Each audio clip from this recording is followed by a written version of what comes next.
Bishot Meraver Rabotai, avec la permission d'Hachem, nous sommes à la paracha de Matot.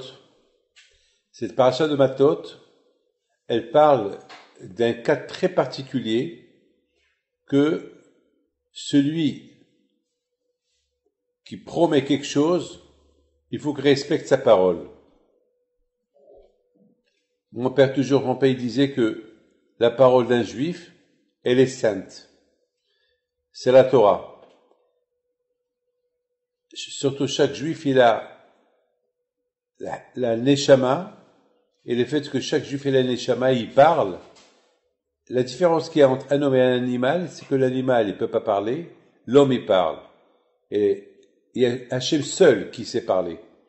Donc, Akadosh Baruch Hu, lorsqu'il a créé Adam, il lui a donné quelque chose de lui. Qu'est-ce qu'il lui a donné de lui? La parole. Comme ça, ils disent, les Hachamim.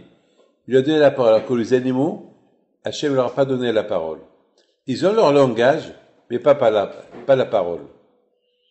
Alors maintenant, étant donné que la parole est intelligente, c'est écrit, Lo yahel devago, kechol asher yetzi mipiv ya'aseh. Il ne faut pas qu'il banalise sa parole, tout ce qui sort de sa bouche, il doit le respecter. La parole, elle est importante. Et c'est ça. Alors maintenant, la question se pose.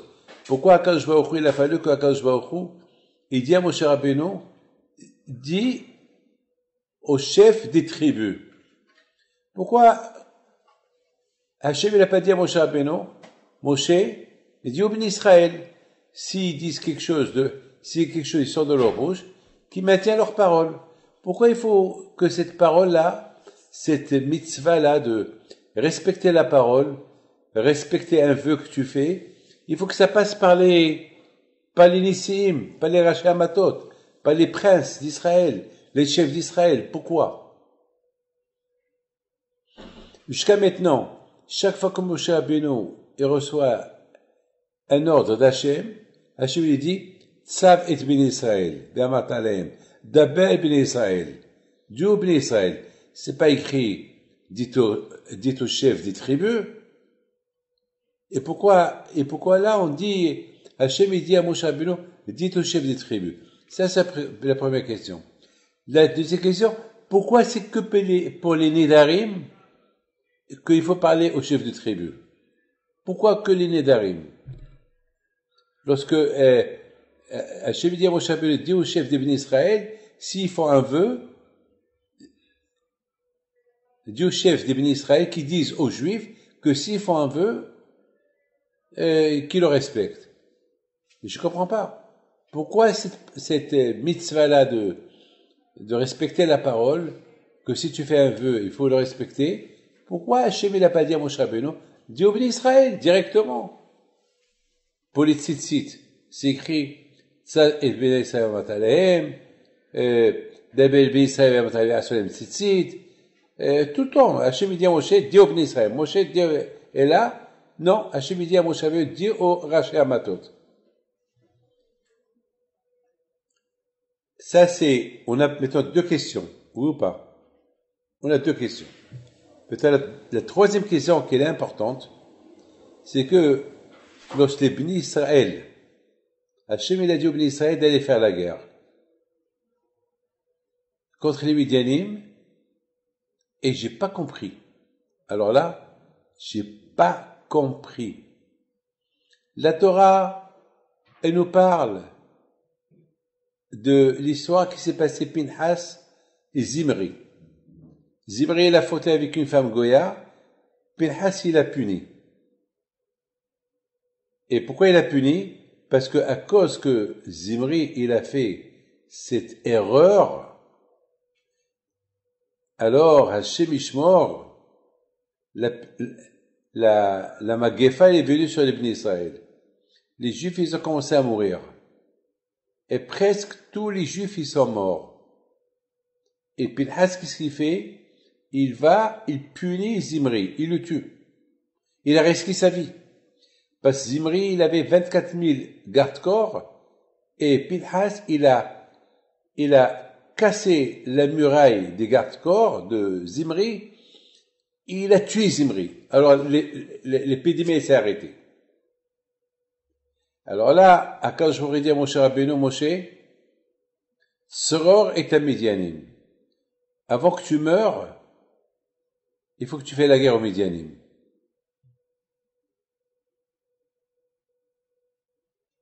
Maintenant,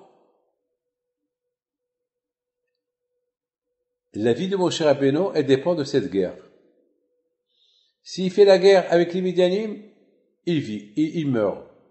Et s'il fait pas la guerre avec les Midianim, il meurt. Il vit. Akadosh Baruch Hu dit, dans la paracha de semaine, Akadosh Baruch Hu dit à Moshe Rabbeinu, Moshe, si tu fais la guerre avec les Midianim, tu meurs. Tu fais pas la guerre avec les Midianim, tu vis. Ça veut dire que la guerre contre les Midianim, elle dépend de toi, Moshe. Et Moshe Rabbeinu, qu'est-ce qu'il a fait? Il a fait la guerre. Il a préféré mourir et ne pas laisser Bil'am vivant. Alors je me pose une question. J'ai une grande question. Pourquoi? Écoute bien. La Torah, elle parle, Hachem dit à Moshe Rabbeinu, fais la guerre contre les Midianim. Après la Torah, elle parle d'autre chose. Elle parle de Raché Amatot. Elle parle de plein de choses. Et après la Torah, elle continue. Et Hachem dit à Moshe Rabbeinu, avant que tu meurs, tu fais la guerre. Vous avez compris? Je comprends pas. Pourquoi la Torah, elle raconte pas l'histoire tout de suite? C'est comme par exemple, vous me dites, Rabbi David, faites-moi un sandwich. Et vous me faites le sandwich, et je le mange. Merci. Ou bien, vous me dites, Rabbi David, alors moi je vous demande, faites-moi un sandwich, vous me faites le sandwich, et on passe sur autre chose, et après vous me dites, alors mangez-le. Si je vous demande, faites-moi un sandwich, et vous me l'apportez, qu'est-ce que vous allez dire? Mangez-le, et je vais le manger. Oui ou pas? C'est pas, faites-moi un sandwich, vous me faites le sandwich, et on passe sur autre chose, et après vous me dites, mangez-le. Vous avez compris là, Hachem dit à Moshe Rabbeinu, faites la guerre aux Midianim, et après la Torah elle parle de plein de choses, et notamment la Torah elle parle de comment ça s'appelle, de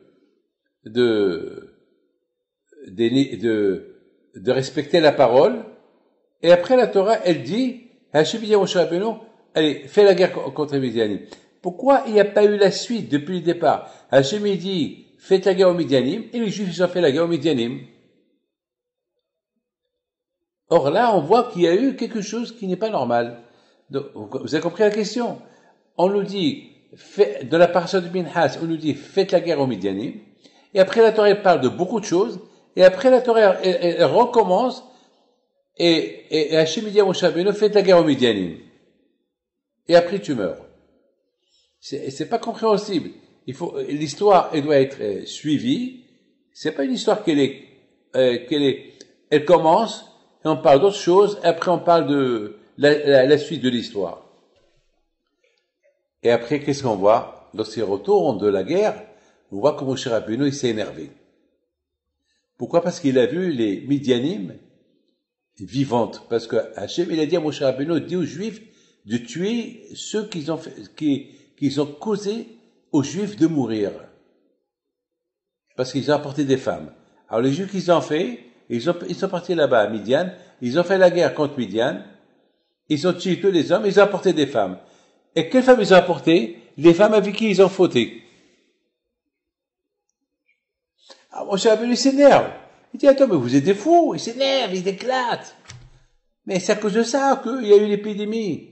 Il y a eu 24 000 morts. Et vous apportez ces femmes-là. Alors la question que vous avez posée, je comprends pas pourquoi Moshe Rabbeinu il s'énerve. Le contraire, il aurait dû leur parler gentiment, ou pas. Très bien. Donc, on a pas mal de questions, hein. Ouais. On a pas mal de questions dans cette page. Tout d'abord, pour répondre à tout ça, il faut savoir une chose. Mais écoute bien, hein. Alors, on va essayer de essaie de mettre un peu les questions en ordre. On a posé une question.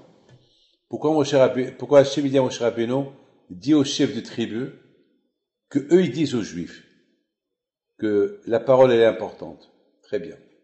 Nous on a posé la question, pourquoi Hachem il n'a pas dit à Moshe Rabbeinu, dit au peuple d'Israël de respecter la parole, comme c'est d'habitude. On n'a jamais vu que Hachem il dit à Moshe Rabbeinu, dit aux chefs de tribu de dire au peuple d'Israël.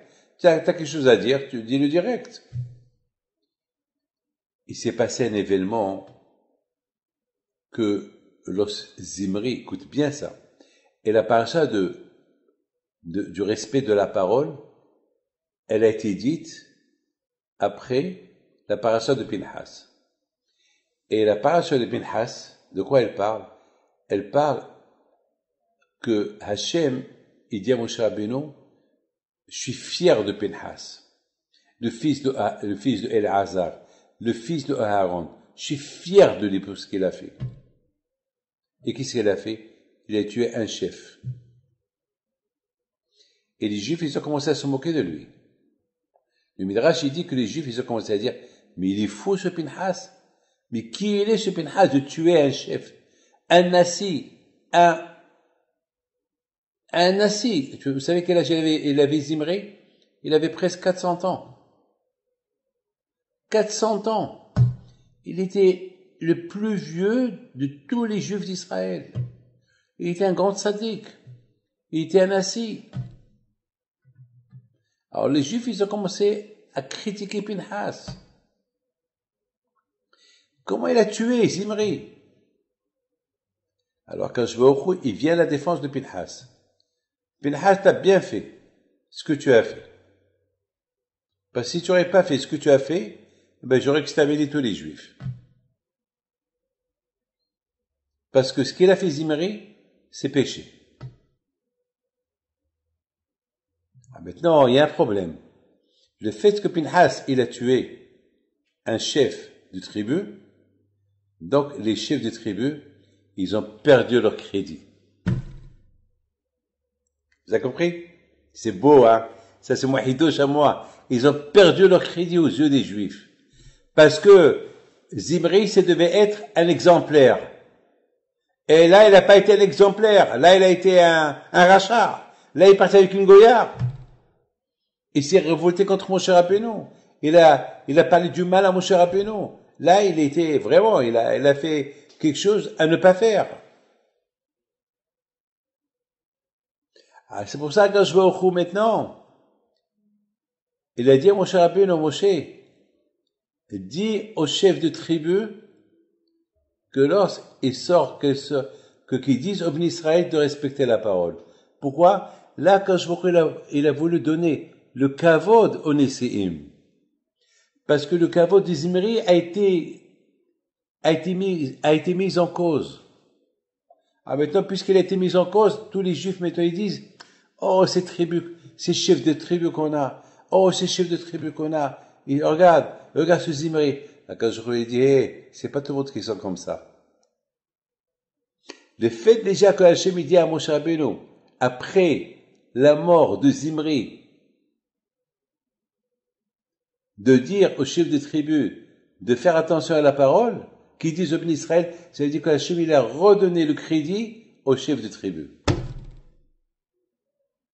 C'est beau, hein?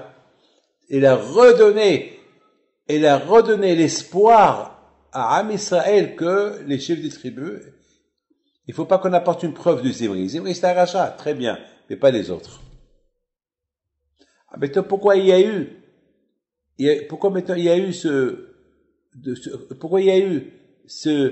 ce décalage entre la guerre, lorsque Hachem dit à Moshe Rabbeinu, fais la guerre, et après il part sur autre chose, et après il reparle de la guerre. Parce que la Torah va nous donner un enseignement extraordinaire. Lequel? Combien le chef des tribus, il doit être un exemplaire. C'est vrai, Zimri n'a pas été exemplaire. Ah, maintenant, quand je vais au Khou, il redonne le crédit au chef de tribu que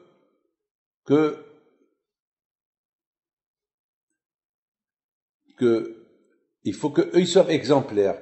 comment ils vont être exemplaires? Le fait que eux, ils font attention à ce qui sort de leur bouche, alors les Bnei Israël vont faire attention à ce qui sort de leur bouche. Parce que n'oubliez pas que Zimri, il a été méchant avec sa parole. Lorsqu'il est parti chez Moshe Rabbeinu, il a pris une femme, une Goya. Il dit à Moshe Rabbeinu, Moshe, cette femme-là, elle est permise ou pas? Moshe Rabbeinu a dit, non, elle n'est pas permise, c'est une Goya. Il dit, ah bon? Alors la tienne qui te l'a permise, Tzipora. Et Moshe Rabbeinu, tellement qu'il était choqué, il n'a pas répondu. Alors, le fait qu'il n'a pas répondu, les Juifs, ils ont dit, Zimri, elle a gagné Moshe.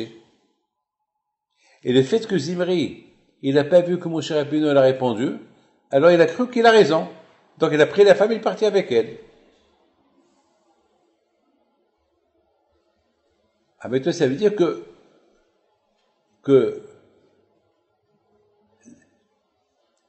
Zimri, il a gagné avec sa parole.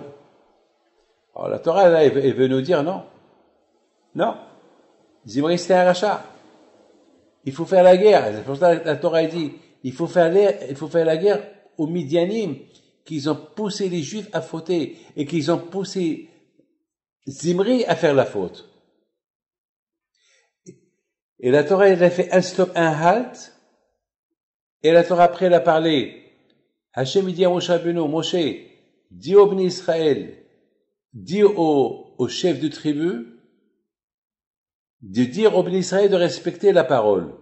Ça veut dire que si le fait que Hachem dit aux chefs de tribu qui disent au Bnei Israël de respecter la parole, ça veut dire qu'eux aussi doivent respecter la parole. Parce que comment eux ils vont dire au Bnei Israël de respecter la parole si eux ils respectent pas la parole? De qui on prend exemple pour respecter la parole? Des grands. Et te donner maintenant que Zimri, il n'a pas respecté sa parole, parce qu'il a été un mauvais exemplaire, il a été avec une Goya, donc quelque part, on dirait qu'il a donné la permission aux Juifs d'aller avec des Goyotes. Donc, c'était un mauvais exemple. Donc, c'est la raison pourquoi Akadosh Baruch Hu, il dit à Moshe Rabbeinu, dit au Bnei Israël que un chef de tribu, il doit être un exemplaire. Ce qui sort de sa bouche, il doit le respecter. Il faut faire attention à ce qui sort de sa bouche. Pas comme Zimri, ce qu'il a fait Zimri. Que lui, il n'a pas respecté ce que la Torah dit, alors que il sait que Tzipora c'est une tzadéket, il sait que Tzipora c'est la femme de Moshe Rabbeinu, et lui il critique la femme de Moshe Rabbeinu. Donc quel exemple il va laisser aux autres? C'est la raison pourquoi la Torah, elle a fait un stop.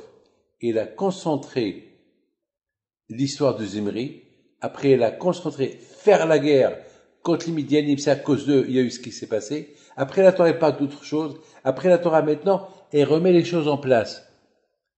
Qu'il faut pas, c'est pas parce que Pinhas, il a tué Zimri, maintenant on veut enlever le crédit des chefs de tribu. Non. Zimri, c'est un rachat. C'est pour ça, à Zimri, on lui a enlevé le crédit de leadership, mais pas les autres. Ah, maintenant, c'est la raison pourquoi maintenant, Hachem dit à Moshe Rabbeinu, maintenant viens, on va retourner ce que je t'avais dit la semaine dernière, ou ce que je t'avais dit hier.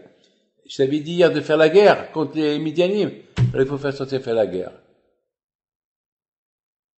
Il faut sortir faire la guerre contre les Midianim. Ça veut dire que la Torah, beaucoup de fois la Torah, elle donne des leçons spectaculaires.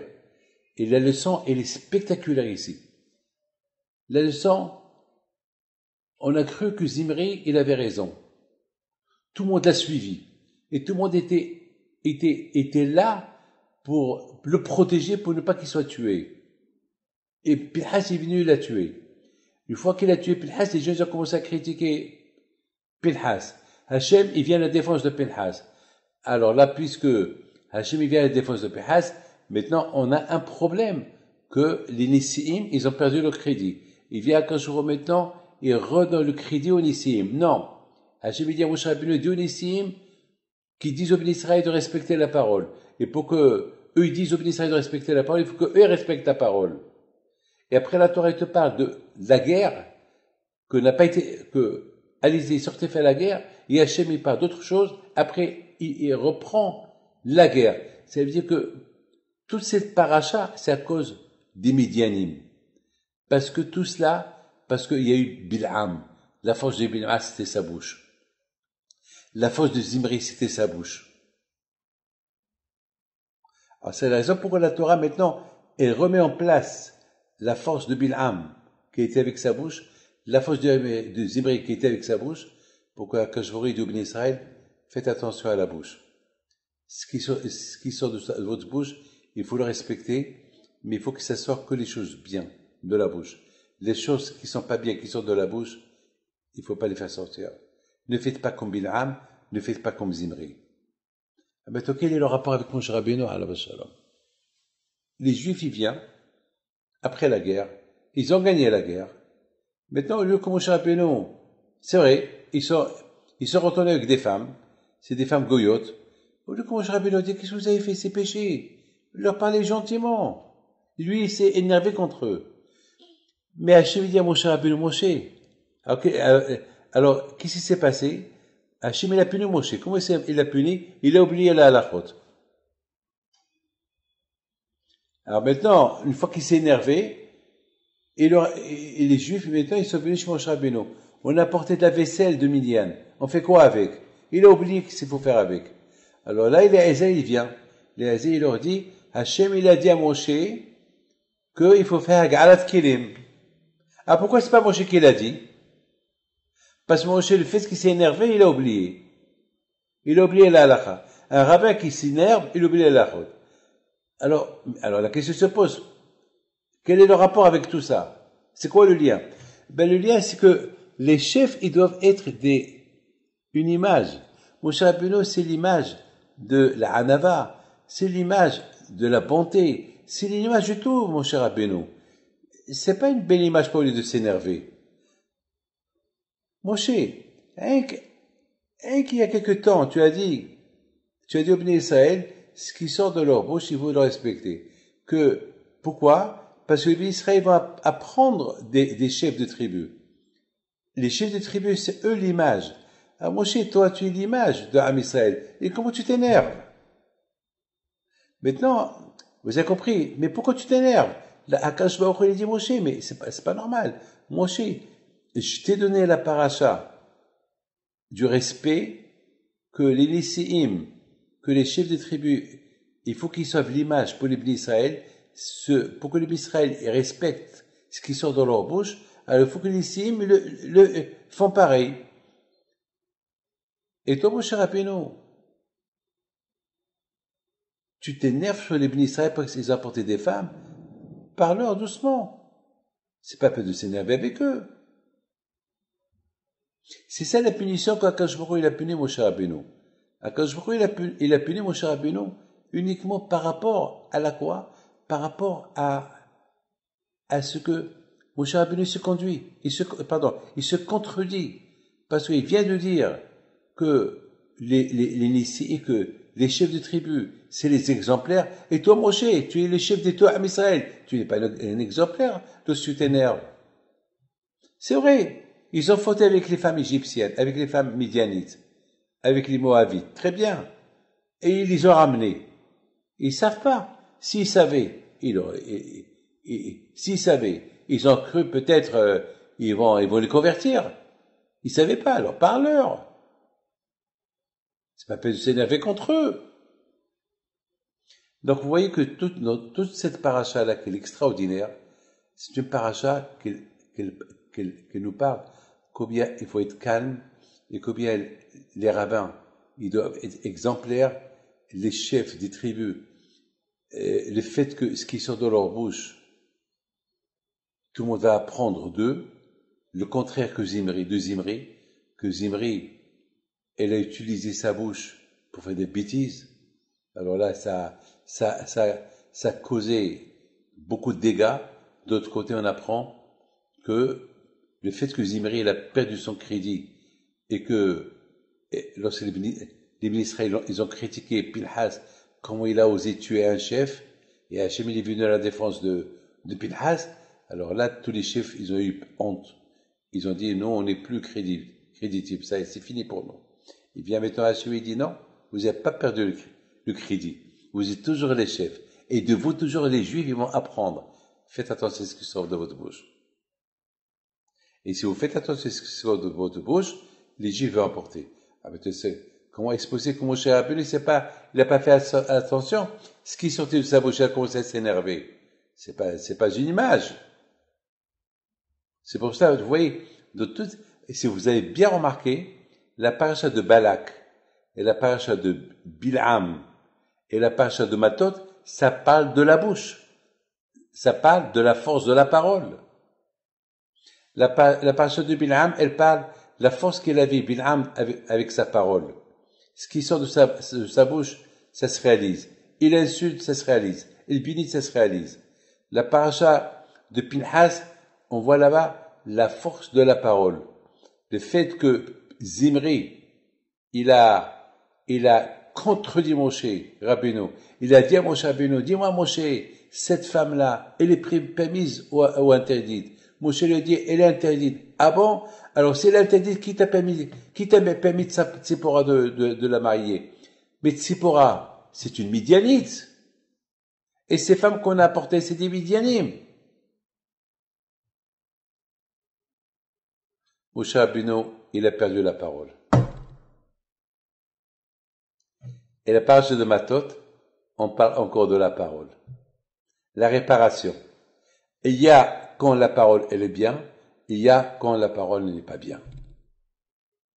Lorsque la parole elle est bien, ça donne une bonne image à tout Israël de la part des chefs de tribu, lorsque leur parole elle est bien, et lorsque la parole elle n'est pas bien, ça donne une mauvaise image. Le fait que Moshe Rabbeinu s'est énervé, ça fait une mauvaise image. C'est pas un derrière, c'est pas le chemin de la Torah que le rabbin il s'énerve. Ah non, c'est vrai, t'as raison, mais tu peux parler doucement.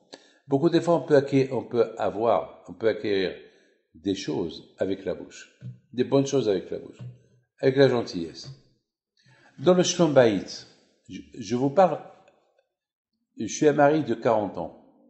Je suis marié depuis 40 ans. Et je reçois les gens depuis 40 ans. Dans mon expérience de vie, mariée, et de vie de réception que je reçois les gens, et tout ce que j'ai étudié, eh ben, je confirme ce que le Pirkei Avot il dit. Shitika Zahav. Se taire, c'est l'or. Par exemple, toujours la force de la parole. On a vu Mahshimo Hitler, sa force était avec sa parole. On a vu beaucoup des démons, des chefs d'État. Ils ont détruit les mondes avec leurs paroles. D'autre côté, on a vu des tzadikim, ils ont construit les mondes avec leurs paroles. La parole. On a compris que la parole, c'est la chose la plus belle. Lorsque tu sais contrôler ta parole, tu contrôles ta colère. Au niveau du respect, aussi. Vous savez, il y a comment ça s'appelle, quelque chose de magnifique je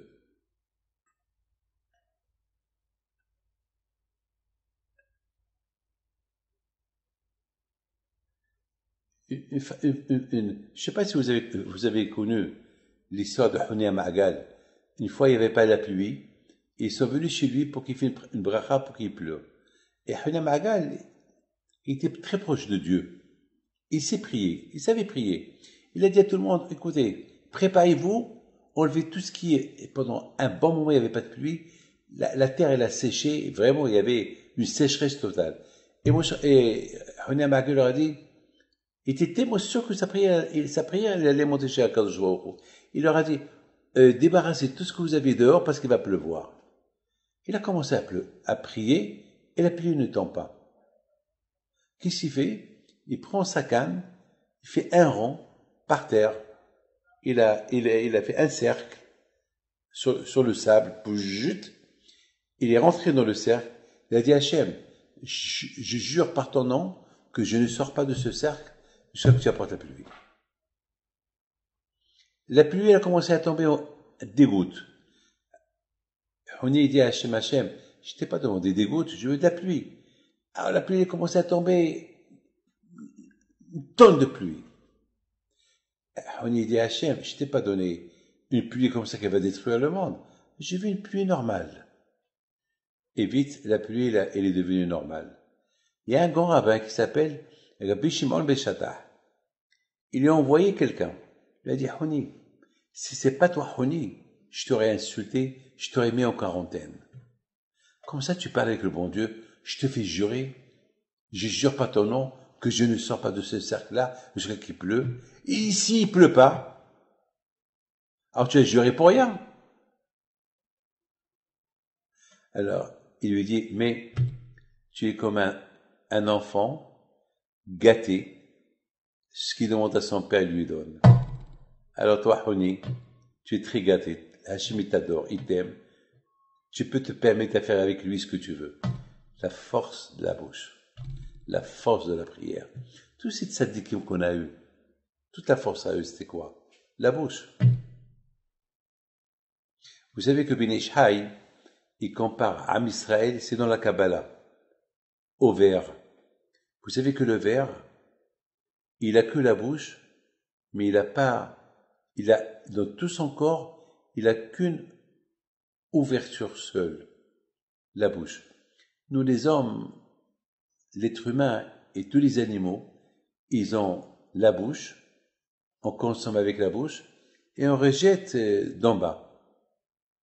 Si l'Aïshtar, que Dieu préserve, si Hachem il n'a pas créé qu'on peut rejeter d'en bas, on meurt. Vous avez compris ce que je veux dire? On meurt. On meurt. Mais le ver, Hachem il l'a créé rien qu'avec la bouche. Il mange, jusqu'à qu'il meurt. Il va pas évacuer. Tu savais ça? Voilà, je vous le dis.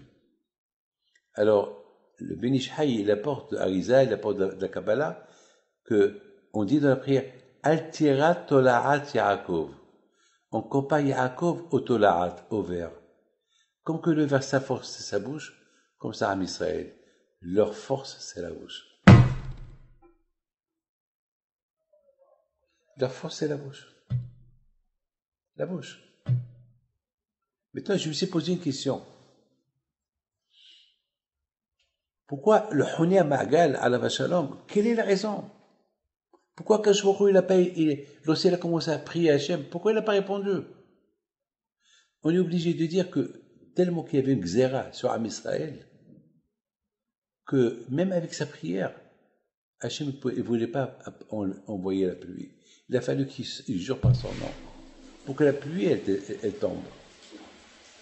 C'est de la folie, hein? C'est de la folie. C'est de la folie. Alors maintenant, je ne sais pas si vous êtes au courant de cette histoire ou pas. Il y avait une fois Nakdimon Ben Gorion. Alors Nakdimon Ben Gorion, à l'époque, les Juifs, ils allaient au Beth Amikdash trois fois de l'année. Il y avait aussi la sécheresse, il n'y avait pas d'eau. Et les Juifs sont arrivés à Yerushalayim et les puits d'eau, ils étaient vides. Il n'y avait pas assez pour tous les Juifs. Il y avait un goy qui avait 12 puits d'eau. Alors Nakdimon, il va chez lui, il lui dit, tu peux m'emprunter tes puits d'eau?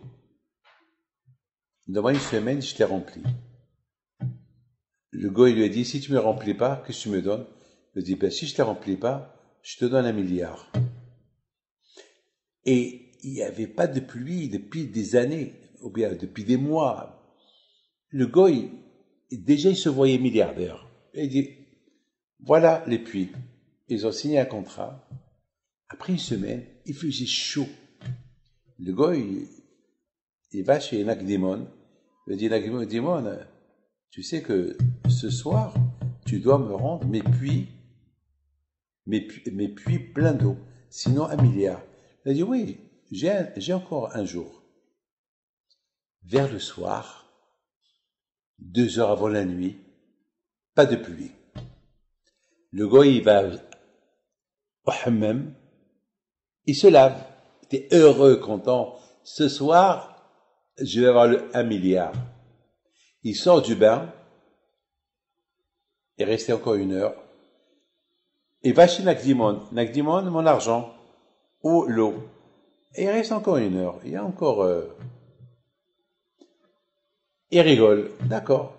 Nakdimon, il va au Beth Amikdash. Il pleure. Hachem, ce que j'ai fait, je ne l'ai pas fait pour moi. J'ai fait pour tes enfants. Tu sais bien que j'ai pas le milliard. Je me suis avancé. Hachem, ne fais pas le Hachem. La pluie, elle est tombée en quelques secondes. Toutes les puits d'eau. On dirait que toute l'eau, elle allait que dans les puits du Goy. Ils sont remplis. Alors, Nakdimon, il dit au Goy, il était devant le Goy que tout ça s'est passé. Le Goy lui dit, mais il fait nuit. Il dit non. Dans 3/4 d'heure, il va faire nuit. Mais là, il fait nuit. Oui, pas à cause il y a du nuage. Alors, Nakdimon dit à Hachem, montre-lui que c'est le jour. Hachem, il a envoyé un vent. Tous les nuages sont partis et le soleil, il a réapparu.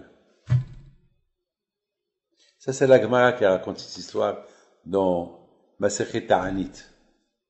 Dans Gemara Ta'anit, page 19. Regarde la force de la prière. Alors, mes amis, le juif, il a cette force de la prière. Vous vous rendez compte comment on fait la prière? Hachem, Sefatay, Tiftar, Fiagit, et la. Vous vous rendez compte comment on prie devant Akadosh Baruch Hu? Mais tu te rends compte comment on vient chez Hachem, on discute avec lui, on parle avec le roi des rois. Et on se sent à l'aise avec Hachem. Ça veut dire que le juif, il a la force de la parole. Alors quand je lui dis au rabbin, soyez des exemplaires pour les juifs.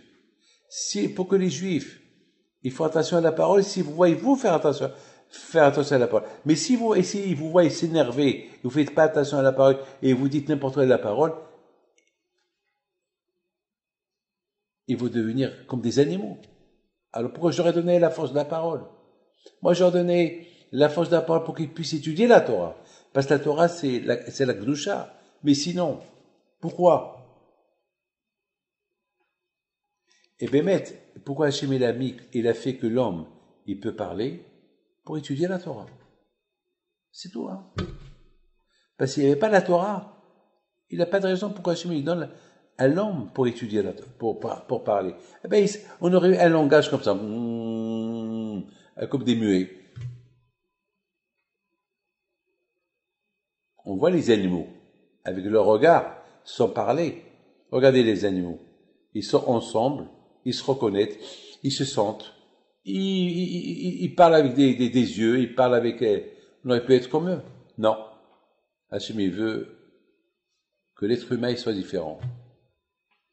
En plus, tu veux que l'être humain et sa Hachem, il dit des mots vulgaires? Non. Ah, pourquoi toi?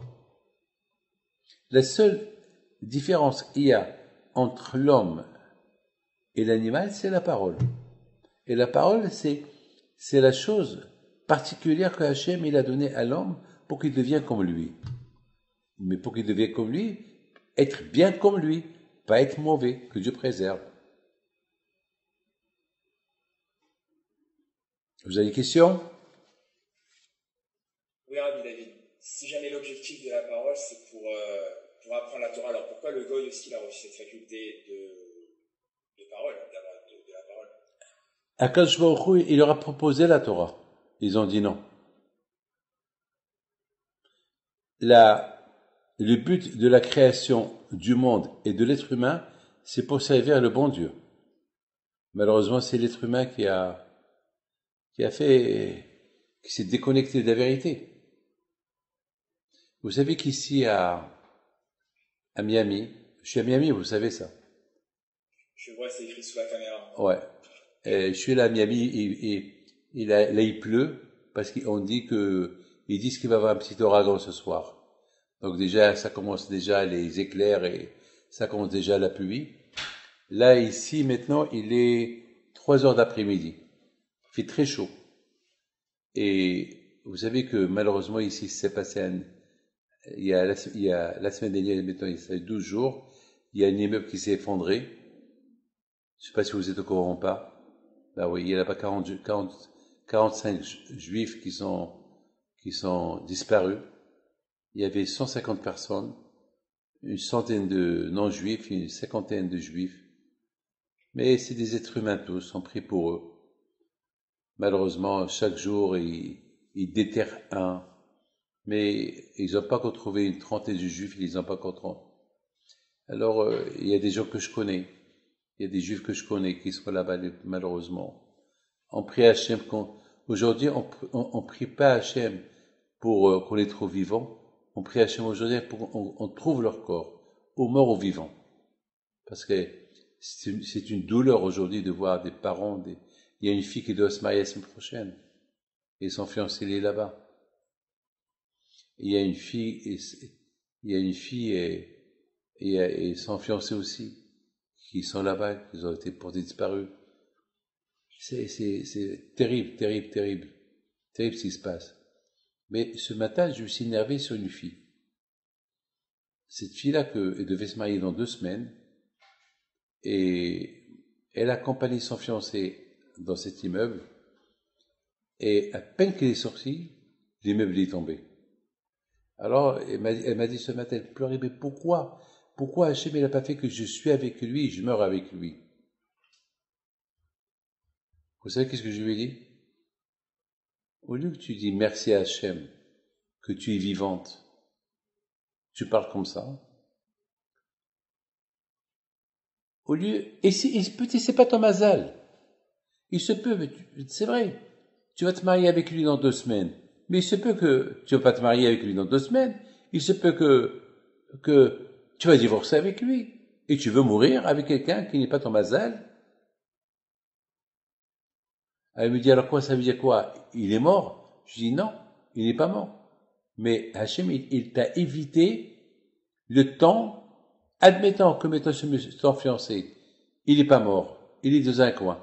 Tu voudrais bien rester toi avec lui de l'obscurité, 5 étages ou 6 étages ou 7 étages en profondeur, sans eau, sans eau, sans rien du tout, pendant le temps qu'on vous trouve? Me dit non. Je lui ai dit merci à Hachem. J'ai alors dit merci à Hachem. Beaucoup des fois, on attaque Hachem sans dire merci à Hachem. Et c'est la raison pourquoi cette paracha, c'est la paracha de faire attention à la parole, faire attention à ce qui sort dans la bouche. Une fois, le Hafetz Haïm, il a dit une belle phrase. Il a dit, les gens, ils font attention à ce qu'ils mangent dans la bouche. Qu'est-ce qu'il faut rentrer dans la bouche? Ah, c'est des hashgaha.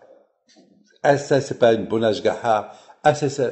Il faut attention à ce qui rentre dans la bouche. Il dit, Hafetz Haïm, est-ce qu'il faut attention à ce qui sort de leur bouche?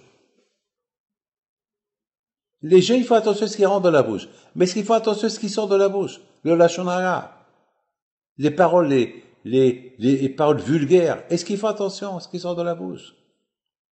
Il y a des gens qui parlent tellement sales que même devant moi, parfois ils osent utiliser les paroles sales. Ce que je dis, mais vous n'avez pas honte? Ah, pardon. Vous me dites pardon, mais t'as pas le droit de parler comme ça.